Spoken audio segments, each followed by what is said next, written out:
월드비전 고난주간 묵상 주 예수 그리스도 한국교회 연구원장 손윤탁 목사. 오늘의 가상 질언 말씀 누가복음 23장 34절. 아버지여, 저희를 사하여 주옵소서. 자기들이 하는 것을 알지 못함이니이다.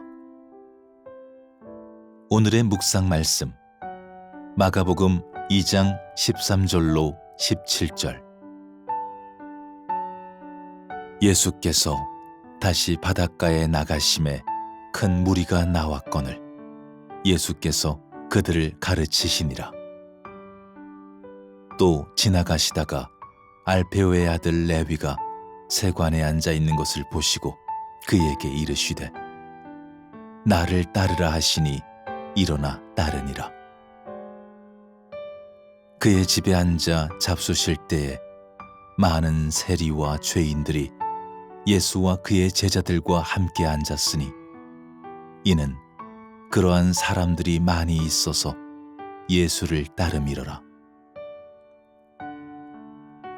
바리새인의 서기관들이 예수께서 죄인 및 세리들과 함께 잡수시는 것을 보고 그의 제자들에게 이르되 어찌하여 세리 및 죄인들과 함께 먹는가?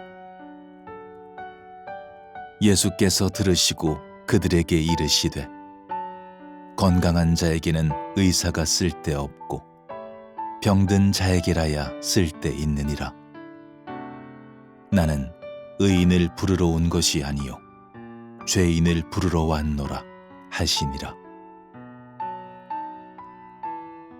복음이란 좋은 소식을 뜻합니다. 영어의 가스펠은 앵글로색스너에서 유래되었는데 하나님의 이야기에 그 근거를 두고 있습니다. 성경은 복음의 구체적인 내용을 소개합니다. 온 백성에게 미칠 큰 기쁨의 좋은 소식이라는 말씀입니다.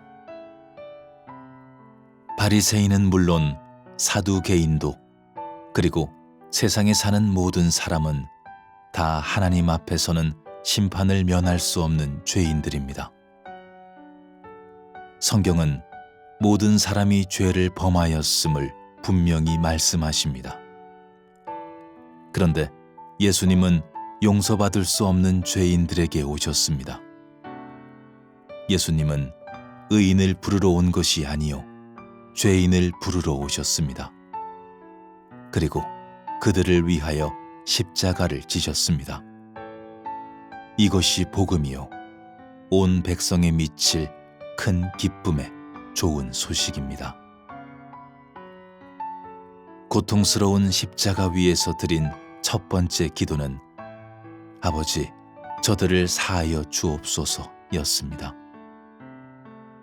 하루에 7번이라도 회개하면 용서하라고 하신 주님은 마지막까지도 용서를 부탁하셨음을 우리는 잊지 않아야 합니다.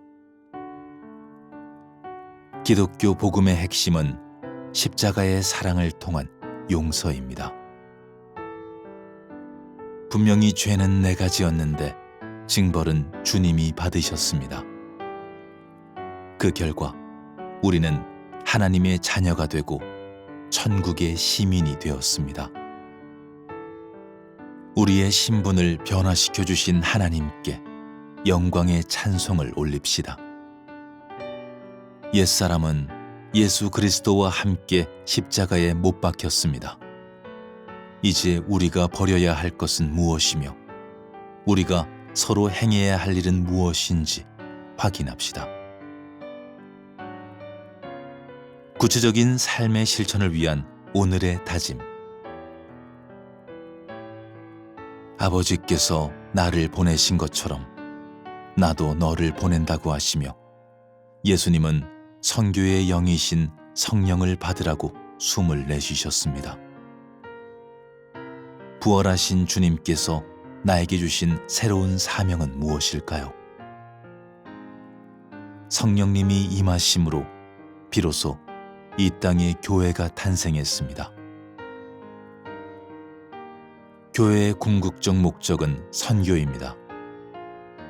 예수님의 지상 명령을 실천하기 위한 가장 중요한 복음의 핵심으로 사도 요한은 누구든지 용서하라고 하셨습니다. 너희가 누구의 죄든지 사하면 사하여질 것이요 누구의 죄든지 그대로 두면 그대로 있으리라 하시니라.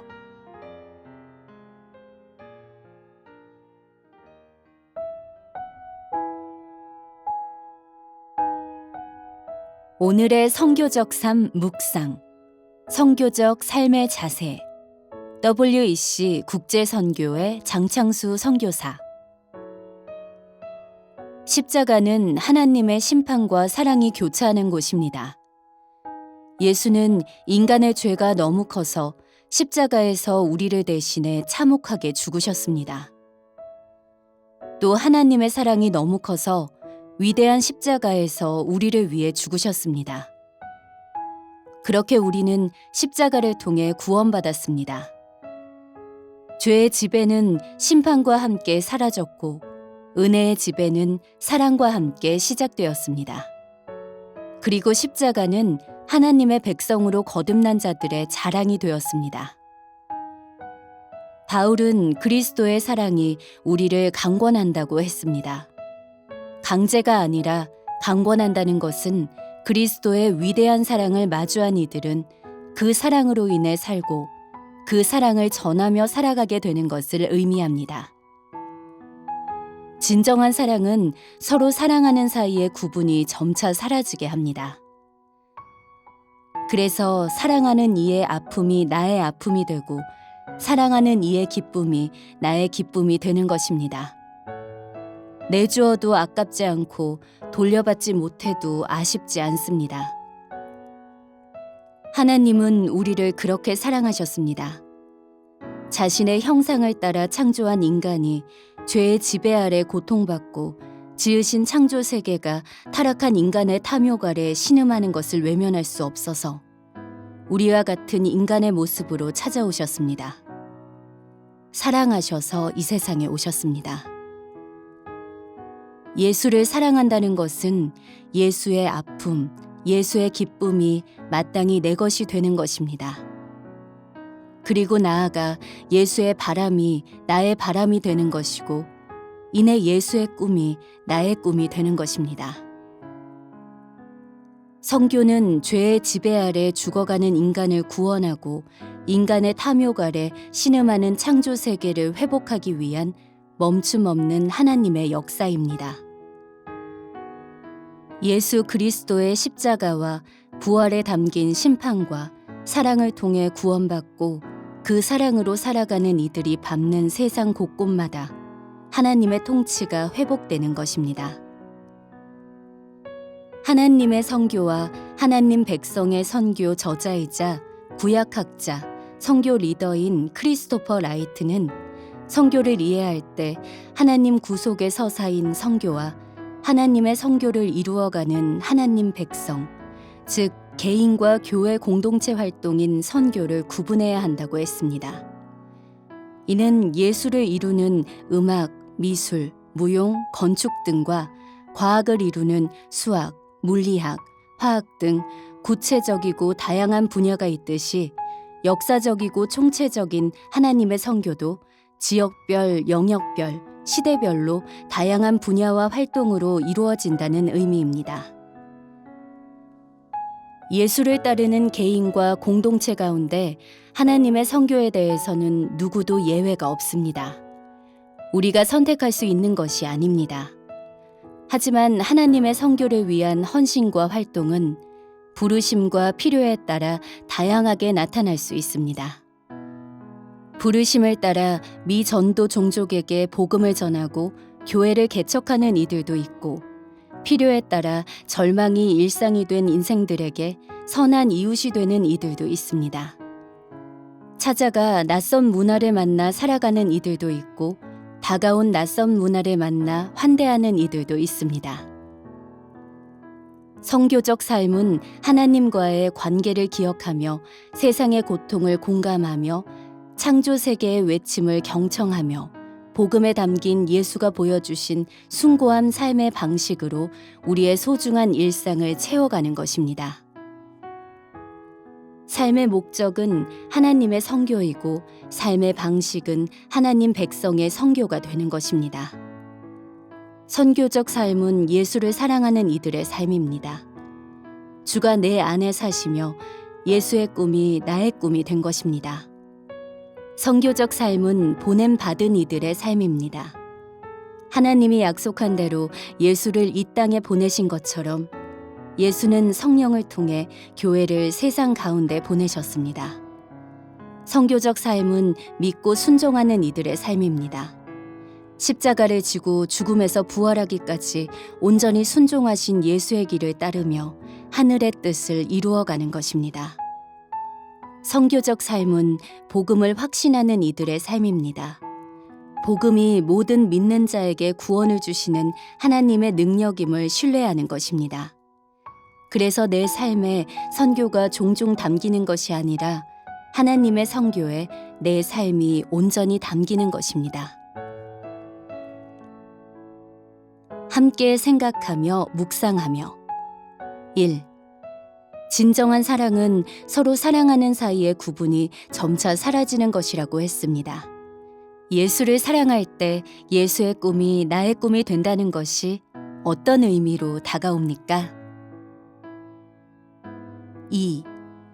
내 삶에 선교가 종종 담기는 것이 아니라 하나님의 선교에 내 삶이 온전히 담긴다는 것은 우리 삶에 어떤 변화와 차이를 만들까요?